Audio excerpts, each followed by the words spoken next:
ഭൂമി തട്ടിയെടുക്കാൻ വ്യാജരേഖയുണ്ടാക്കി കോടതിയിൽ സമർപ്പിച്ച കേസിൽ കട്ടപ്പന അൽഫോൺസ ഗ്രൂപ്പിന്റെ ഓഫീസുകളിൽ പോലീസ് റെയ്ഡ്.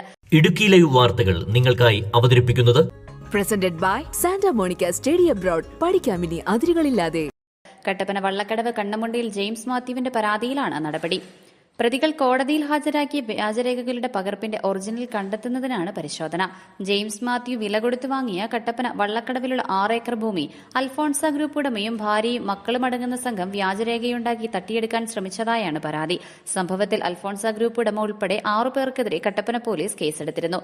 വ്യാജരേഖ കോടതിയിൽ ഹാജരാക്കിയ അഭിഭാഷകനും മറ്റൊരു തിരുവനന്തപുരം സ്വദേശിയും കേസിൽ പ്രതിയാണ്. തിരുവനന്തപുരം സ്വദേശിക്ക് പാട്ടത്തിന് നൽകിയ ഭൂമിയാണെന്ന് കാട്ടിയാണ് പ്രതികൾ വ്യാജരേഖയുണ്ടാക്കിയത്. ഇതിനായി 2024 മുദ്രപത്രം സംഘടിപ്പിച്ച് കഴിഞ്ഞ വർഷവും ഈ വർഷവും 2 തവണയും പാട്ടത്തുക കൈപ്പറ്റിയതായും വ്യാജരേഖയുണ്ടാക്കി. തുടർന്ന് രേഖകളുടെ പകർപ്പ് അഭിഭാഷകൻ മുഖേന കോടതിയിൽ ഹാജരാക്കി. എന്നാൽ പരിശോധനയിൽ വ്യാജരേഖയാണെന്ന് തെളിയിക്കുകയായിരുന്നു. Idukki live news Kattappana. Idukki live വാർത്തകൾ നിങ്ങൾക്കായി അവതരിപ്പിച്ചത് presented by Santa Monica study abroad. പഠിക്കാമിനി അതിരുകളില്ലാതെ.